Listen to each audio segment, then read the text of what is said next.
Vous rêvez de fraises au sucrées et juteuses, cueillies directement du jardin?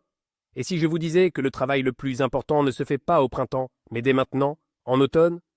Oui, oui, c'est bien la plantation d'automne qui est le secret d'une récolte précoce et abondante. Aujourd'hui, nous allons voir comment planter correctement vos fraisiers en automne et surtout, quelles erreurs pourraient vous coûter toute votre récolte. Croyez-moi, certaines d'entre elles sont si insidieuses que vous ne comprendrez même pas pourquoi le printemps vous a apporté une déception. Restez avec nous et votre récolte printanière vous remerciera. Beaucoup pensent qu'en automne, le jardin et le potager s'endorment. Mais pour le fraisier, cette période est un véritable nouveau départ. Contrairement à la plantation de printemps, où la plante dépense son énergie à la fois pour s'enraciner et pour fleurir, la plantation d'automne lui donne une longueur d'avance. Les jeunes plants ont le temps de s'établir tranquillement, de développer un système racinaire puissant avant l'arrivée des gelées. Et au printemps, ils concentrent toute leur énergie sur la formation des fruits. C'est comme donner à un athlète le temps de s'acclimater avant une compétition importante. Alors, la première erreur, la plus insidieuse et la plus fréquente, c'est celle du timing. En jardinage, comme dans la vie, choisir le bon moment, c'est déjà la moitié du succès. Que se passe-t-il si vous vous pressez et plantez vos fraisiers, disons, à la mi-août? Les journées sont encore longues, le soleil tape comme en plein été. Votre jeune plant reçoit le mauvais signal. Il pense que la belle saison bat son plein et commence à développer activement son feuillage. Les feuilles poussent grandes, belles et luxuriantes. Mais c'est là que réside le piège. Toute l'énergie de la plante est alors consacrée à cette partie aérienne, laissant le système racinaire se développer faiblement. Au final, le plant aborde l'hiver magnifique, certes, mais absolument pas préparé. Il est comme un athlète qui, au lieu de s'entraîner, n'aurait fait que se pavaner devant un miroir. Les premiers froids sérieux lui seront fatals. Le moment idéal pour la plantation est celui où la nature elle-même murmure à la plante. Il est temps de se préparer pour l'hiver. Généralement, cela correspond à la fin août pour les régions du nord et à tout le mois de septembre pour les régions tempérées. La température baisse, la durée du jour diminue. Et c'est le signal clair pour le fraisier. Cesser la croissance des feuilles et concentrer toutes ses forces sur le développement d'un système racinaire puissant. C'est sa tâche principale pour l'automne, s'ancrer solidement dans le sol, accumuler des nutriments et se préparer aux rigueurs de l'hiver. Retenez une règle simple. La plantation doit être terminée au minimum 3 à 4 semaines avant l'arrivée des gelées persistantes. C'est ce laps de temps qui est vital pour que vos fraisiers s'enracinent avec succès. Leur donner cette avance, c'est poser les fondations solides de votre future récolte. Mais voici l'autre extrême, tout aussi périlleux, planter trop tardivement. C'est l'erreur classique de ceux qui aiment repousser les choses là plus tard. On se persuade qu'il fait encore assez doux, que quelques semaines de plus ne feront pas la différence. C'est un pur auto-aveuglement. Imaginez un instant. Vous mettez en terre un jeune arbuste alors que le sol est déjà en train de se refroidir. Tous les processus vitaux de la terre ralentissent inexorablement. Le plant manque cruellement de temps et de chaleur pour développer ses fines radicelles absorbantes, essentielles à sa nutrition et à son ancrage.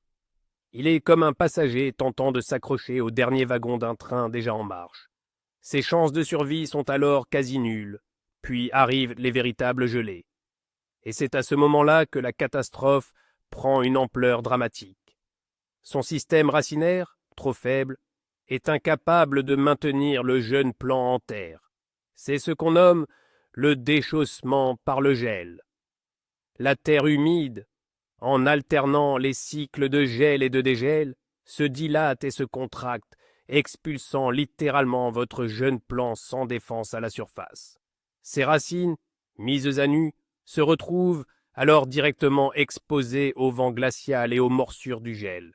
Dans ces conditions extrêmes, toute survie est illusoire. Au printemps, vous ne découvrirez sur votre parcelle que des plantes desséchées, sans la moindre trace de vie. Alors, ne tentez pas de jouer aux apprentis sorciers avec la nature. L'hiver, lui, n'attend personne et arrive toujours à l'heure. Passons maintenant au choix de l'emplacement.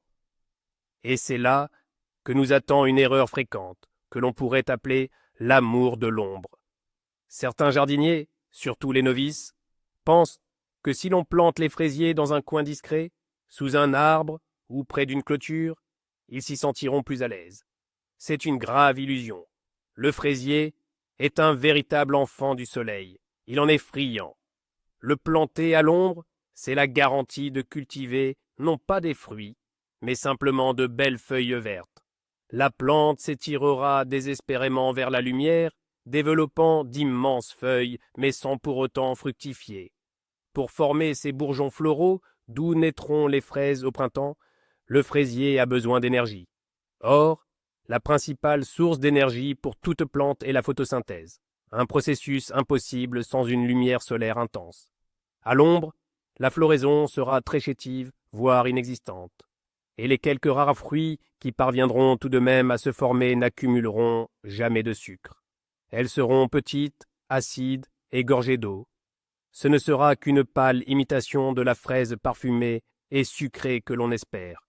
De plus, l'ombre et l'humidité sont des conditions idéales pour le développement des maladies fongiques, notamment la redoutable pourriture grise. Retenez donc cette vérité absolue, votre parcelle de fraisier doit impérativement se trouver à l'endroit le plus ensoleillé de votre jardin, bénéficiant d'un ensoleillement direct d'au moins 6 à 8 heures par jour. Poursuivons sur le thème de l'emplacement, et parlons d'un autre ennemi invisible, le courant d'air. Vous avez beau choisir l'endroit le plus ensoleillé, s'il est exposé à tous les vents, cela vous jouera un bien mauvais tour en hiver. En hiver, le principal protecteur de vos fraisiers, c'est la neige. Cette couverture de neige épaisse et moelleuse est la meilleure isolation thermique que la nature ait inventée. Sous une couche de neige de 20 à 30 cm, le sol ne gèle pratiquement pas, et les fraisiers se portent à merveille, même en cas de forte gelée. Imaginez maintenant un endroit dégagé et balayé par les vents. Les vents hivernaux y souffleront constamment la neige, laissant le sol à découvert. Vos fraisiers se retrouveront sans leur protection naturelle. En conséquence, la terre gèlera en profondeur et le système racinaire de vos plants périra tout simplement de froid. C'est particulièrement dangereux pour les jeunes plantations d'automne, dont les racines n'ont pas encore eu le temps de s'enfoncer suffisamment dans le sol. Par conséquent, lors du choix de l'emplacement, tenez compte de la rose des vents sur votre parcelle. Idéalement, vos fraisiers seront protégés du côté nord par une construction, une clôture ou une haie vive. Mais cette protection ne doit pas créer d'ombre. C'est l'équilibre subtil qu'il faut trouver. Un maximum de soleil et un minimum de courants d'air hivernaux destructeurs. Passons maintenant au sol. Planté dans une terre non préparée, pauvre, c'est comme envoyer un enfant à l'école affamé et sans ses livres. C'est le vouer à l'échec dès le départ. Pour un bon démarrage, le fraisier a besoin d'une bonne réserve de nutriments. Les racines du jeune plante doivent immédiatement trouver un environnement favorable pour commencer à se développer activement et à assimiler l'alimentation. Si la terre de votre planche de culture est dense, argileuse, épuisée par les cultures précédentes, le plant restera chétif, dépérira et ses feuilles jauniront. Il dépensera toutes ses réserves internes à lutter pour sa survie plutôt qu'à se développer. Il est donc crucial de préparer la planche de culture à l'avance, au minimum 2 à 3 semaines avant la plantation. La terre doit être soigneusement travaillée, ameublie et débarrassée de toutes les mauvaises herbes, surtout les vivaces, comme le chien-dent ou l'égopode. Et bien sûr, y incorporer de la matière organique. Cela peut être du compost bien décomposé ou du fumier mûr. Ces apports ne feront pas seulement que nourrir le plant durant ses premiers pas, ils amélioreront également la structure du sol, le rendant plus léger, aéré et capable de retenir l'eau. C'est le capital de départ que vous offrez à vos fraisiers pour une entrée réussie dans leur nouvelle vie. Passons maintenant à l'erreur inverse, celle qui est le revers de la médaille, l'excès de zèle, bien souvent synonyme d'utilisation de fumier frais. Certains jardiniers pensent, à tort, plus on met d'engrais, plus la récolte sera abondante. Ils épandent alors généreusement, avant le bêchage, du fumier de vache ou de cheval frais, à peine sorti de l'étable. C'est absolument à proscrire. Le fumier frais est une substance extrêmement agressive. Lors de sa décomposition dans le sol, il dégage une chaleur intense et une forte concentration d'ammoniac. Imaginez un jeune plant délicat, aux racines fines et sensibles, que vous installez directement dans cette véritable fournaise chimique. Le résultat est inévitable. Les racines subissent une brûlure chimique foudroyante. Elles sont littéralement carbonisées.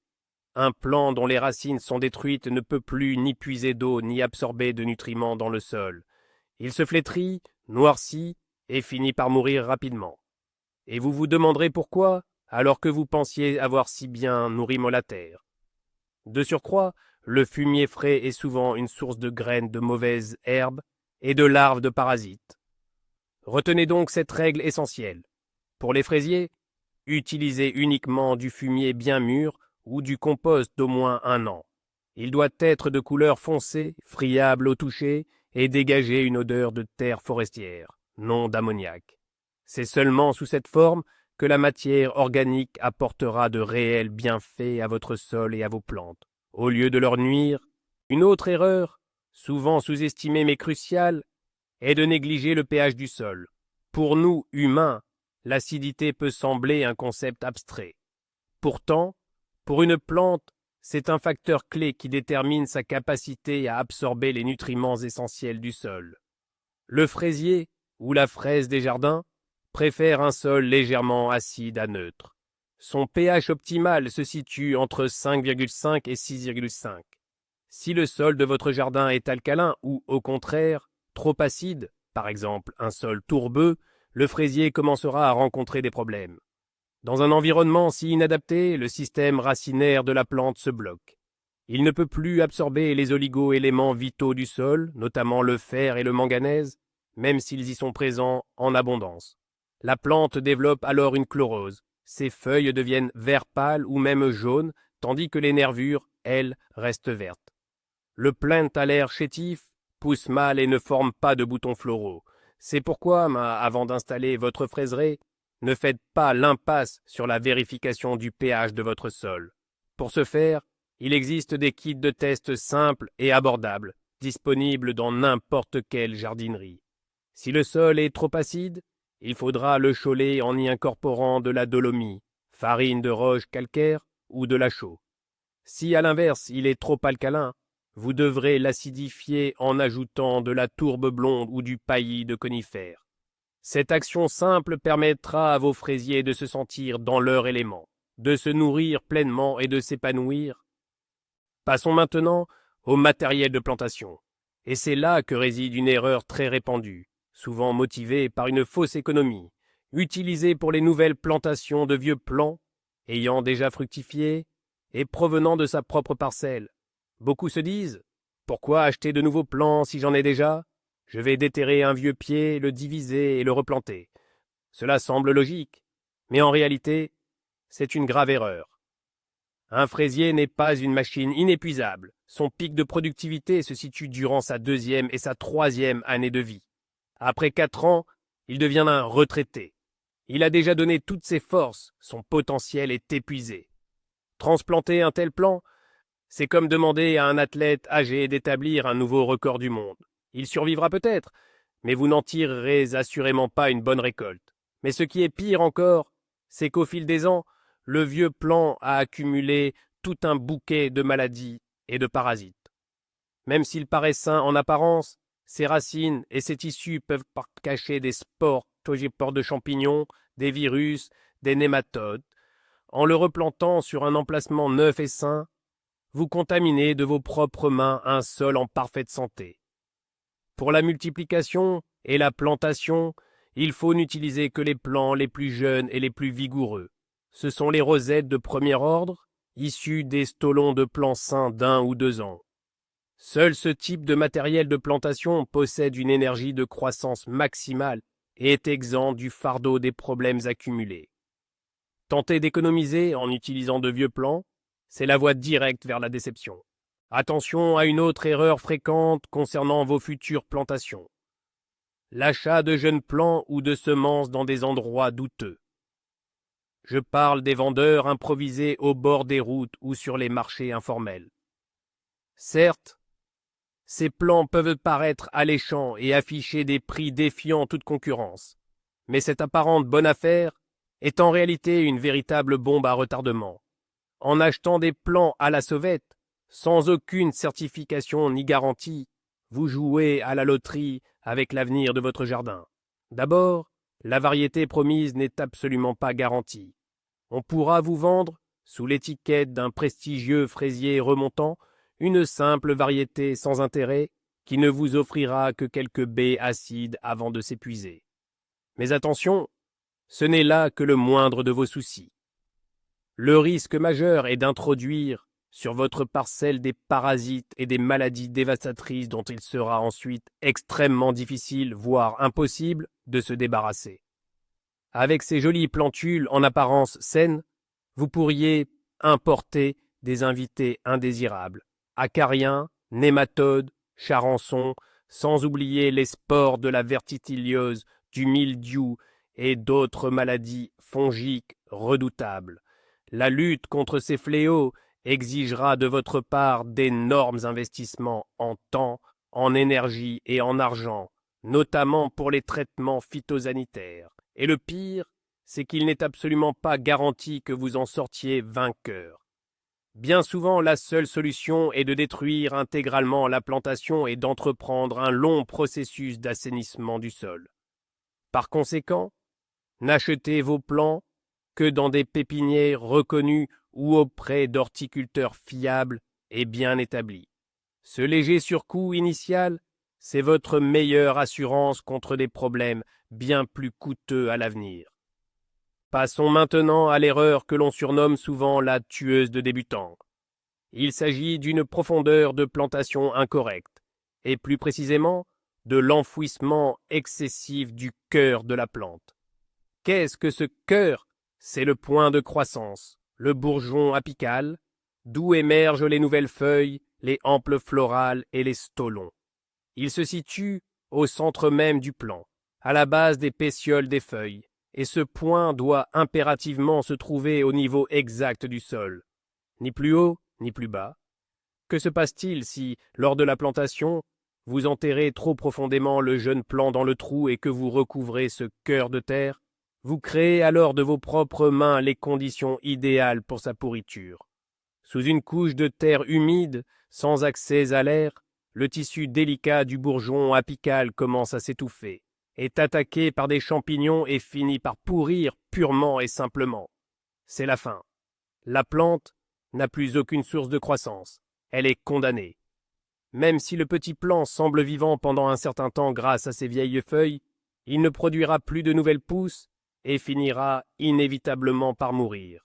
C'est la cause la plus fréquente de la mort des jeunes plants dans les premières semaines suivant la plantation.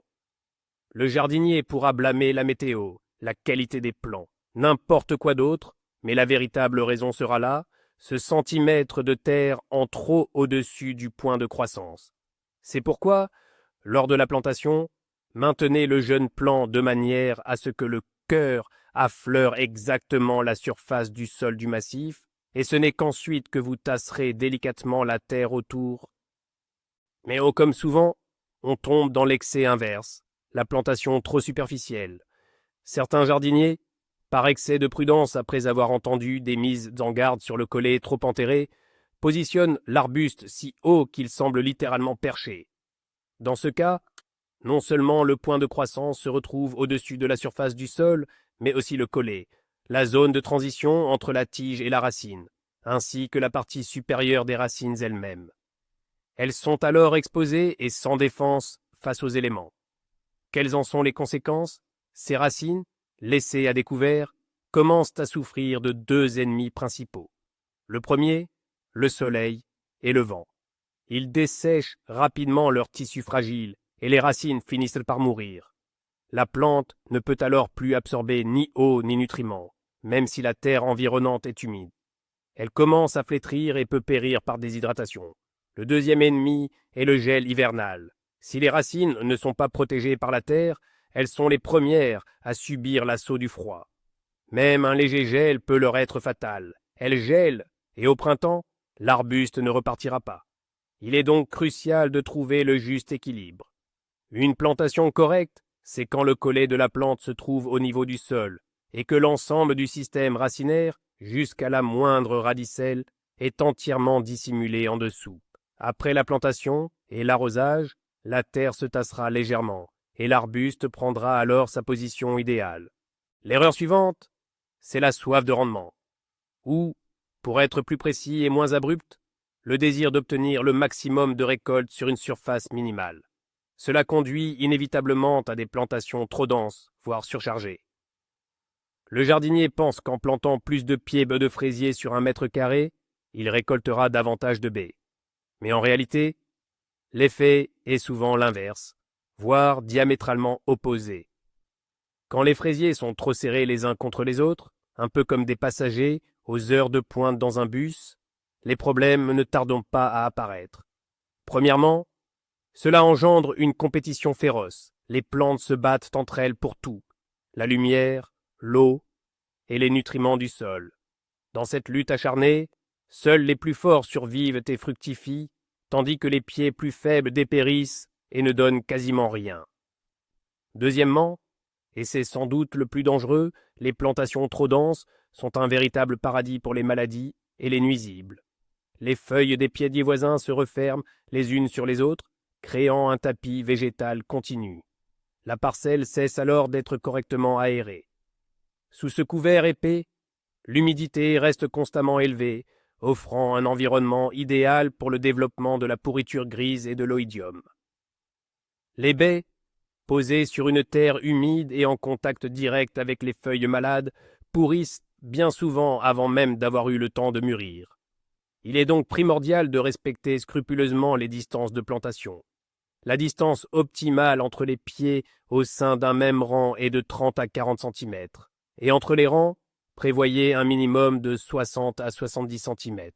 Oui, au début, votre rang de fraisiers peut sembler un peu vide, mais dès l'été suivant, lorsque les pieds se seront bien développés, vous comprendrez que cette décision était la bonne et que la patience a payé. L'une des erreurs les plus courantes, souvent par manque d'attention, est de négliger le premier arrosage. En automne, les pluies sont fréquentes, le sol paraît humide, et de nombreux jardiniers se disent « À quoi bon arroser? La nature s'en chargera bien ».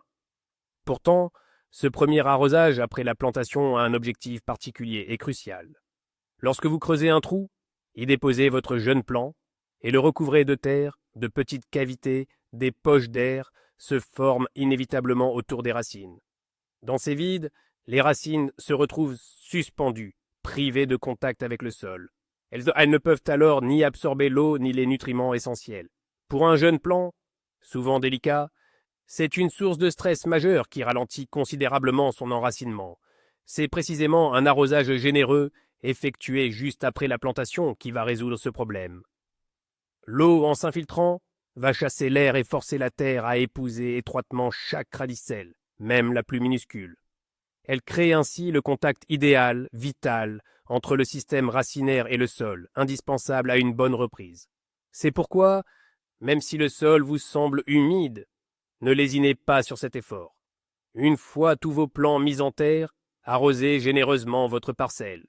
Prévoyez environ un demi-litre à 1 litre d'eau par plant. Ce n'est pas qu'un simple arrosage pour étancher leur soif, c'est une opération culturale essentielle qui assurera à vos fraisiers une reprise rapide et réussie dans leur nouvel environnement. Et maintenant, une erreur à laquelle beaucoup ne pensent même pas, les mauvais précédents culturaux, c'est-à-dire les plantes qui poussaient sur cette parcelle avant les fraises. C'est un peu comme choisir ses colocataires. Avec certains, vous vivrez en bonne entente, tandis que d'autres peuvent créer de sérieux problèmes. Les pires précédents pour les fraises sont tous les membres de la famille des Solanacées. Cela inclut les pommes de terre, les tomates, les aubergines et les poivrons. Pourquoi? Parce qu'ils partagent avec la fraise des ennemis communs, de dangereuses maladies fongiques et virales dont les agents pathogènes peuvent persister des années dans le sol. Il s'agit principalement du mildiou et de la verticilliose, aussi appelé flétrissement verticillien. En plantant des fraisiers sur une parcelle où, par exemple, des pommes de terre ont poussé l'année précédente, vous les exposez à un risque énorme de contamination. Les agents pathogènes restés dans la terre attaqueront facilement le jeune système racinaire encore fragile. La plante commencera alors à flétrir subitement, ses feuilles jauniront et la sauver deviendra pratiquement impossible. Les concombres, les courgettes et tous les types de choux sont également considérés comme de mauvais précédents. En revanche, les meilleurs amis des fraises, après lesquelles elles pousseront avec plaisir, sont l'ail, l'oignon, les carottes, les betteraves, les légumineuses, pois, haricots et les engrais verts, en particulier la moutarde et la facélie. Non seulement ils n'ont pas de maladies communes, mais ils assainissent également le sol. Alors, planifiez votre potager à l'avance en respectant les règles de la rotation des cultures. Passons maintenant à une erreur que l'on pourrait appeler la paresse préplantation. Il s'agit de la négligence dans la préparation des jeunes plants eux-mêmes. Beaucoup se contentent de sortir les semis de leur barquette ou de leur godet et de les mettre immédiatement en terre telles quelles. Pourtant, quelques manipulations simples peuvent considérablement améliorer leur taux de reprise et faciliter grandement la vie de la plante. Premièrement, examinez attentivement le système racinaire. Si vous avez acheté des plants à racines tenues, celles-ci peuvent être excessivement longues, parfois jusqu'à 15-20 cm. Des racines aussi longues sont difficiles à bien disposer dans le trou de plantation. Elles se retrouvent souvent repliées vers le haut, ce qui est très néfaste. Il faut donc les raccourcir sans hésitation pour ne laisser qu'environ 7 à 10 cm. Cela ne nuira pas à la plante, bien au contraire, cela stimulera la croissance de nouvelles radicelles absorbantes. Deuxièmement, portez attention aux feuilles. Souvent, les jeunes plants présentent des feuilles anciennes, abîmées, jaunies ou tachées. Il faut les éliminer sans scrupule, ne laissant que les 2 ou 3 feuilles les plus jeunes et les plus saines au centre. Pourquoi ? Pour que la plante ne gaspille pas sa précieuse énergie et son eau à maintenir en vie ses feuilles vieilles et inutiles. Toutes ces forces, après la plantation, doivent être orientées vers un objectif principal, l'enracinement. Moins la surface d'évaporation est grande, plus il est facile pour le plant de surmonter le stress de la transplantation. Ces gestes simples ne prennent que quelques secondes par plant, mais ils apportent une aide considérable à la plante lors de l'étape la plus cruciale et initiale de sa vie dans son nouvel environnement. La prochaine erreur, et celle-ci est stratégique, le choix d'une variété inadaptée.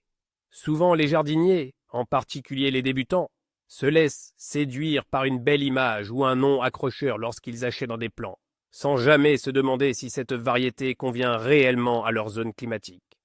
Imaginez que vous habitiez en Oural ou en Sibérie, là où les hivers sont rigoureux et neigeux, et les étés courts, et que vous achetiez une magnifique variété italienne ou espagnole, à gros fruits, qui donne 3 récoltes par an sur les côtes méditerranéennes. Que va-t-il se passer ?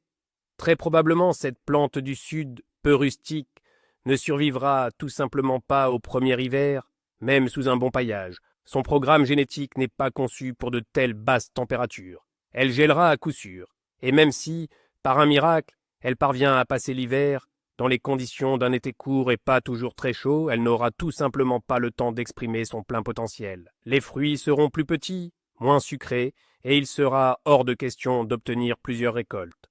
C'est pourquoi vous devez toujours privilégier les variétés adaptées à votre région, c'est-à-dire celles qui ont été développées ou testées avec succès spécifiquement dans votre zone géographique.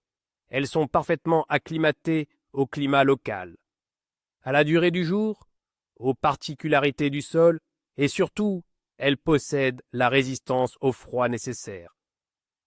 Les informations concernant la zone de rusticité d'une variété sont le premier élément à prendre en compte lors de l'achat.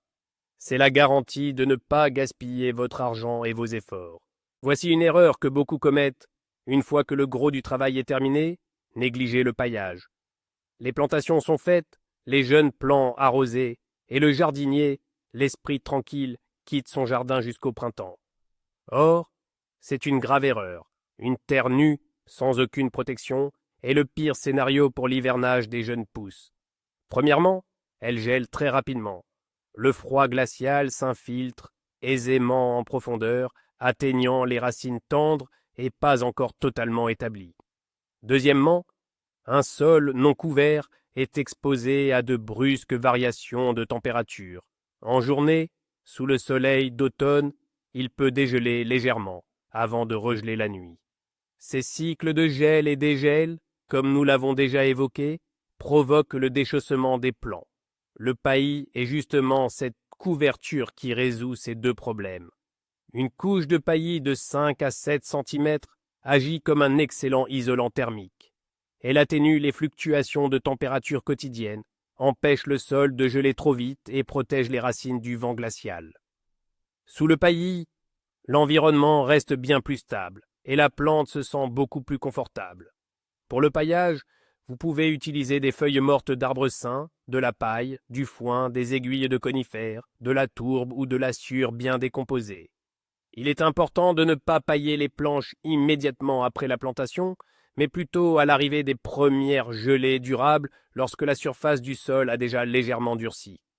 Cette méthode simple augmente considérablement les chances de vos fraisiers de passer un hiver réussi. Voici une erreur que l'on commet souvent, en pensant bien faire, mais qui aboutit à l'effet inverse. Il s'agit de l'apport d'engrais azotés à l'automne.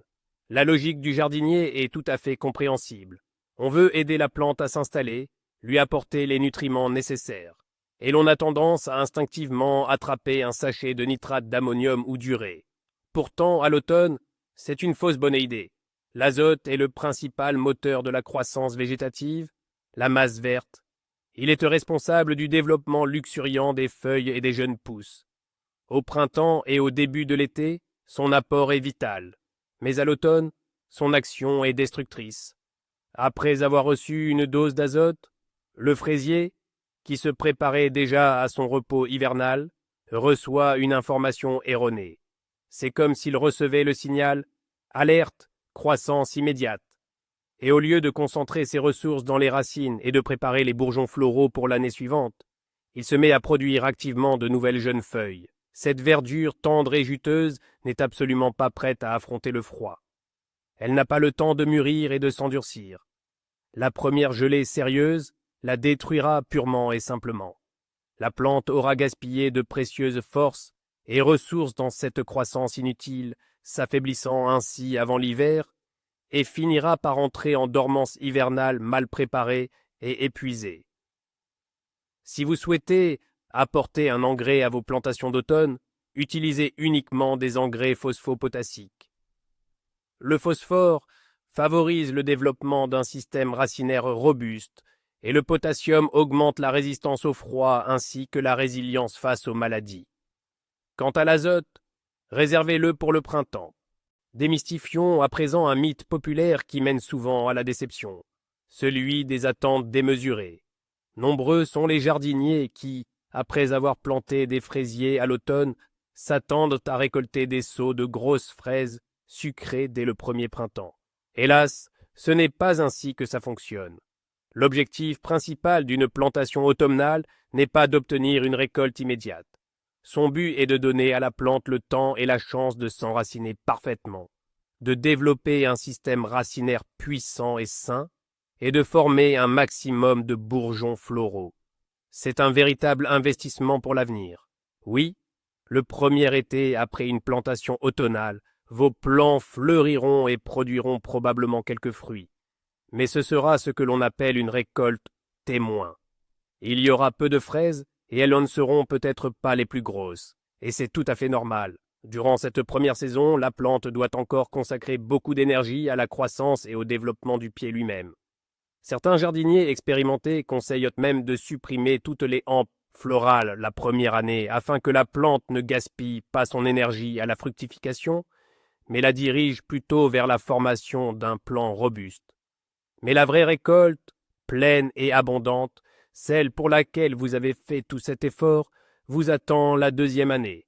C'est alors que le plant ayant passé l'hiver, renforcé et bien développé, montrera tout son potentiel. Alors, armez-vous de patience. La plantation automnale est un investissement à long terme et la récompense principale vous attend. Oh, la dernière erreur de notre liste est d'ordre psychologique. C'est ce qu'on pourrait appeler l'approche planter et oublier. Le jardinier, ayant accompli toutes les tâches de plantation, et peut-être même paillé son parterre, considère sa mission de l'année comme terminée. Il pense qu'il n'y a plus rien à faire sur cette parcelle avant le printemps. Or, ce n'est pas tout à fait exact. Même en automne, les jeunes plantations requièrent votre attention. Tout d'abord, Soyez attentifs à la météo. Si l'automne s'avère sec et doux, sans pluie, il faudra arroser la terre régulièrement. Un sol desséché est particulièrement dangereux pour les jeunes plants dont l'enracinement n'est pas encore complet. Vérifiez l'humidité du sol sous le paillis. Il doit rester modérément humide. Deuxièmement, inspectez régulièrement les plants. Il se peut que l'un d'eux ne s'acclimate pas bien, que ses feuilles soient flétries. Il est préférable de remplacer un tel plant immédiatement par un nouveau, tant qu'il est encore temps. Vous pourriez aussi remarquer qu'après une forte pluie ou un arrosage, le cœur d'un plant est encrassé par la boue. Il faut le dégager délicatement, sinon il pourrait pourrir. De plus, l'automne est la période d'activité des limaces, qui peuvent endommager les jeunes feuilles, et les mauvaises herbes ne dorment pas non plus. Une inspection régulière du parterre, au moins une fois par semaine, permettra de détecter et de résoudre à temps les petits problèmes avant qu'ils ne s'aggravent. Vos fraisiers doivent sentir votre attention jusqu'à ce qu'ils soient recouverts par la neige. Si je devais choisir seulement 2 erreurs, les plus fatales, celles qui condamnent la majorité des jeunes plants, ce serait une mauvaise profondeur de plantation et un mauvais timing. Imaginez, vous avez tout fait parfaitement. Choisi l'emplacement idéal, préparé le sol, acheté les meilleurs plants. Mais au moment de planter, vous avez enterré le collet, le point de croissance, juste 1 centimètre trop profondément. Et c'est tout. Il pourrira. Le plant est condamné. Ou à l'inverse, vous avez planté trop superficiellement, et la première gelée a anéanti les racines sans défense. Ce n'est pas une simple erreur, c'est un arrêt de mort pour le plante. Quant à l'erreur de calendrier, elle prive le plant de son principal avantage automnal, le temps nécessaire à l'enracinement. En plantant trop tard, vous le laissez simplement geler, sans qu'il ait eu le temps de bien s'établir. Ces 2 points sont le véritable facteur décisif qui distingue le jardinier à succès de celui qui est déçu. Ainsi, la plantation de fraisiers à l'automne n'est pas qu'un simple déplacement d'un pied en terre. C'est une opération stratégique où le timing, l'emplacement, la profondeur et la préparation sont cruciaux. En évitant ces erreurs simples mais critiques, vous posez les bases d'une récolte spectaculaire pour l'année suivante. Merci d'avoir regardé jusqu'à la fin. Si cette vidéo vous a été utile, n'oubliez pas de liker et de vous abonner à la chaîne pour ne manquer aucun nouveau secret de jardinage. Et vous, quelle est votre expérience avec la plantation automnale des fraisiers? Avez-vous déjà rencontré l'une de ces erreurs? Ou peut-être avez-vous une astuce à partager? Écrivez-le dans les commentaires, cela nous intéresserait beaucoup de vous lire.